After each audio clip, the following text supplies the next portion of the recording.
Hi everyone.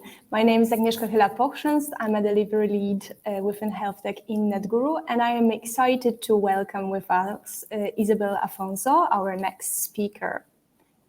Hi, Isabel. Hi, it's so nice to have you with us. Isabel, you're a global executive leader in Pharma, currently in transition, previously in Novartis. Could you please share a little bit about this exciting transition that you're currently undergoing? Yes, absolutely. So I have been with Novartis in totality for about 18 years. It's a fantastic company that I really enjoyed and learned so much, and I had a really great time. Now I'm about to start, actually on Monday, a new role. I will be basically the CEO of a life science holding that belongs to a wealth or a sovereign fund based in Abu Dhabi. Mm-hmm. So basically, this holding has 3 pharmaceutical companies with a very broad portfolio of medicines and also a very broad geographical footprint. I'm excited to start. It's coming really soon. And I think the challenges, as you asked for the opportunities, are basically about obviously growing the business, organic and also inorganically, meaning through M&A. Acquiring more companies, more portfolio, expanding our geographic footprint. And ultimately, I think as all of us in healthcare, we want to reach more patients and really make sure that we can improve their lives and create additional shareholder value. So exciting to take my new role soon. Okay. Thank you very much for that. It sounds like a lot of innovations are going to be in place in your new role as well. And today we are meeting to discuss how to ideate and market innovations in the health tech space. But let's first focus on you and you as a leader. I know that you see yourself as a leader that embarks on a journey to touch as many patients, as many people positively throughout your career and your professional life. Could you share with us how do you do that? What are your methods to bring some positive change into the world and health tech? Yes, so thank you so much for this question, Agnieszka. I'm very happy to share a little bit about the leadership,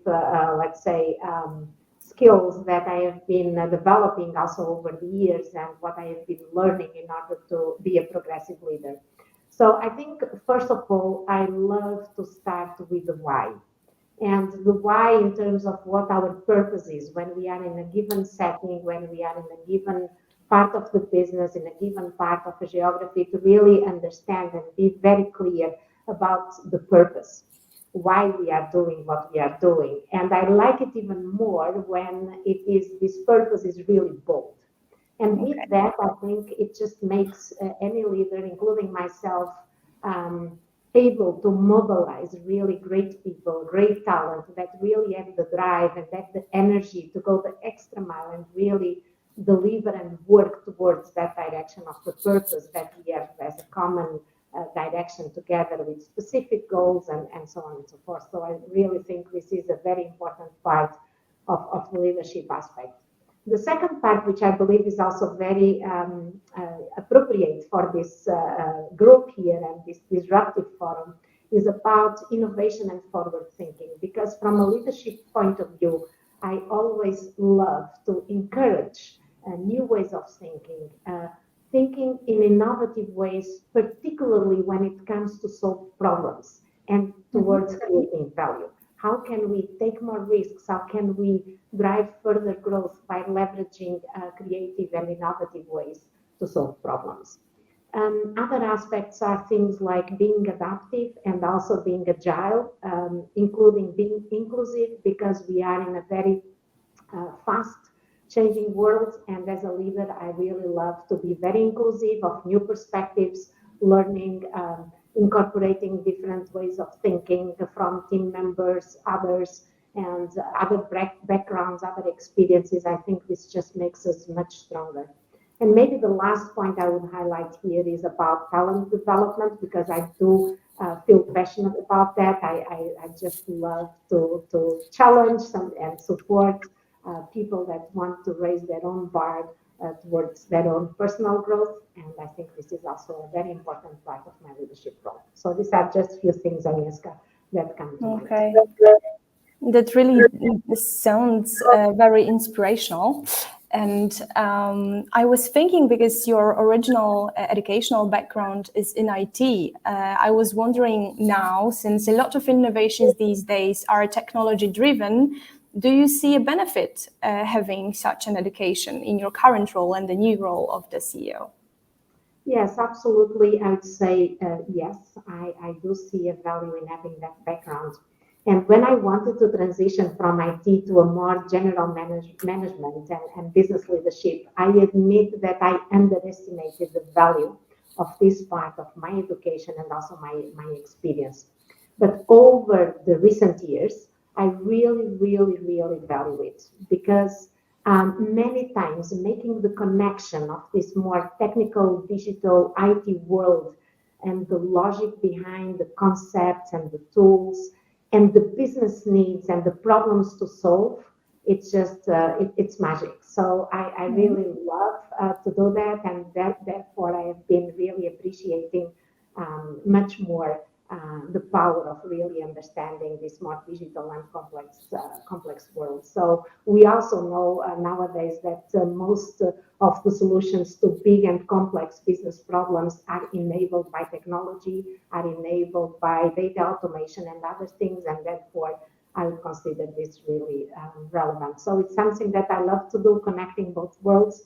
And so I don't regret for a minute that I spent so many years leading projects in IT and learned so much about being very structured, delivering outcomes on time, high quality of work, stay on budget, all the things I'm sure our IT community members here will certainly appreciate.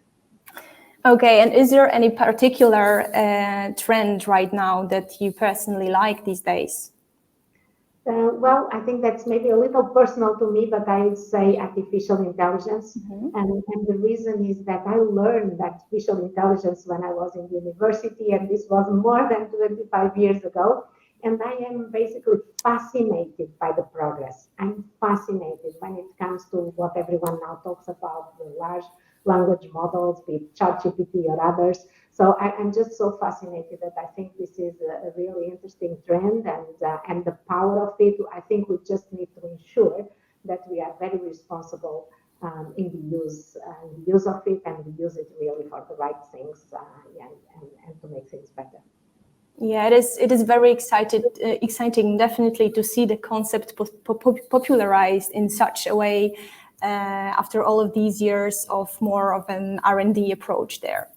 Okay, now let's go back to your past years of experience, and could you share with us how do you approach ideation and the marketing of medical innovations?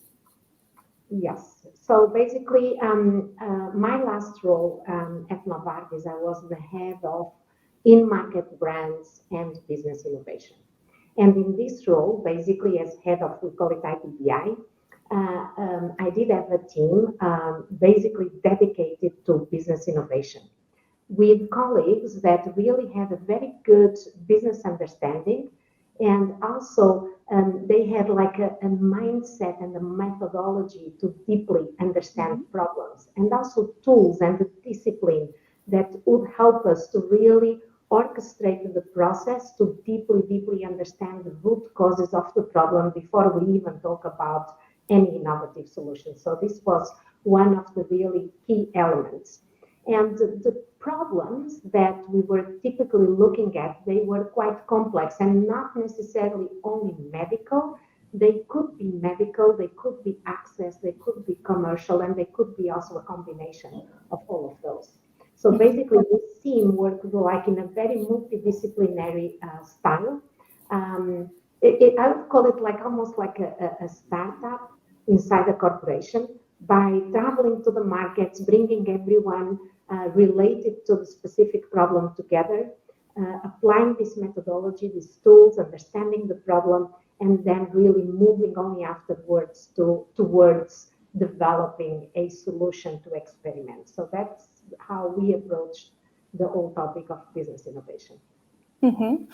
And in case of sales and marketing, and then marketing and sales automation, technology also plays a big role in those areas. Are there any particular tech innovations currently supporting marketing in particular? Good question. So basically, we always have this principle that our solutions should be tech enabled because for obvious reasons. I believe I don't even have to explain that. But in this team, we are still at a very experimental phase, so it's a relatively new team, and there are already promising things emerging in these solutions. From setting up centers of expertise, precisely powered by technology. The use of avatars is another one that comes to mind in order to automate some of the needs in certain markets. So the team is relatively new, but some of these emerging solutions that are tech-enabled are already, promising. Okay. Maybe let's discuss idea validation now. So how do you basically validate? Because I can imagine in a company like Novartis and now the new company that you're joining, there are going to be lots and lots of great ideas when you compare them on paper. So how does the validation process look like for those? Yeah, that's a really great question. And actually, if I step back even to the problems to solve, even there we have to really come up with a prioritization criteria. So we have, I recall, to be in a workshop and even identifying 102 ideas or problems to solve, sorry, not ideas yet, 100 problems to solve. And even that we had to prioritize to say, okay, with a very clear 3 or 4 criteria, which ones do we really go after? And then when it comes to really the ideation of the solution and the experiment, there I think it's the crucial point that you are asking about is how to define really for every experiment certain KPIs that are very applicable to this experiment. If it involves customers, including some of the customer feedback towards the experiment, for example, and then based on these KPIs, really deciding what we do, how do we move forward. And I think here the very important element is also to have the courage to stop when we see that the experiment is really not working, so we can learn, or even better is that what can we learn and improve the experiment towards the next step. So I think being very disciplined towards what are these KPIs before you get too excited about the solution, being very clear about that, and then really making sure that you have the courage to do what you have to do, depending on how the KPIs are. And have you ever seen an edge case, like an idea that KPIs-wise was analyzed very positively and then went into the market and failed, or the other way around, an idea that didn't seem so promising at the very beginning, but then it succeeded in the market? Yes, definitely already saw this type of example. So comes to mind examples in China. Where in fact the KPIs were not very promising in the beginning. In one of the experiments we had with a virtual rep as an example, and so basically enabled by technology as well, another example. Yeah. And then basically even the KPIs were not very promising. I think there was another deep dive to understand the root cause of why the KPIs were not so promising, and really looking into the learning of that, which in this particular case had to do how do you feed the system for the virtual rep to work more powerfully. And therefore, I think in this case, we could see the chance to still correct and go back towards a good solution. Yeah, and you have previously mentioned that you believe strongly in the talents. And how do you believe particular talents within the team influence the final success of the product when brought to market? Yes, so I think there is a combination of, well, the talents, the people for me is everything, because ultimately it's all led by people, and technology will do what people will basically instruct and lead to do. So I definitely believe that having talented people Working on these projects, leading these projects is fundamental. At the same time, what I consider the definition of a talented person is also to have the discipline and the rigor to really look to these innovations and not let the excitement to influence the result that is really not so data-driven. So I would really say that for me, the definition of talent is definitely having the energy and the excitement with the rigor and discipline. Okay. And then the domain knowledge, of course. But let's go back to your time in China when you were the director of oncology in Novartis there. What differences have you observed in the field of innovation and medical innovation between, let's say, European countries and China in particular? Yeah, so China, this experience in China is a real, should I say, a special place in my heart, because the reason why I moved there as the general manager of oncology was a purpose-driven decision, because I don't know if all of you know, but basically, as per the latest data, more than 5 people die from cancer in China every minute. So this is very, is a big problem to solve. So if I use words that I've been using, and it requires also strong and disruptive leadership as well. So that's what took me to China.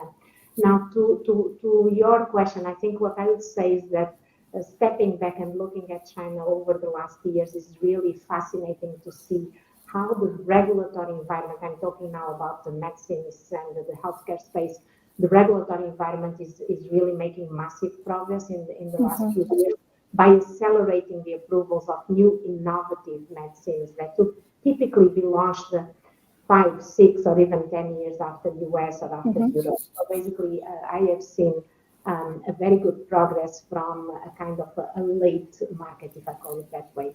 So this healthcare reform has now implemented, over the last years, new mechanisms to accelerate that, and also the global, or many companies, not only global, but many companies that also prioritize China to include the specificities of this market into consideration in the very early phase of developing their medicines. And when it comes to the digital innovations, I think the digital ecosystem is different from the rest of the world. It's quite advanced, I have to say, very advanced, and it's centered around the WeChat, for the ones that are familiar in this forum. So it's also my understanding that China is collecting a lot of data centrally, and therefore I also believe that AI has been quite in focus and there's quite a potential to have big things coming out of China. So a very different digital ecosystem, very advanced, and maybe the last piece to mention is that people in China are very, very digitally savvy. And this obviously helps to really, use all this digital ecosystem there. Okay.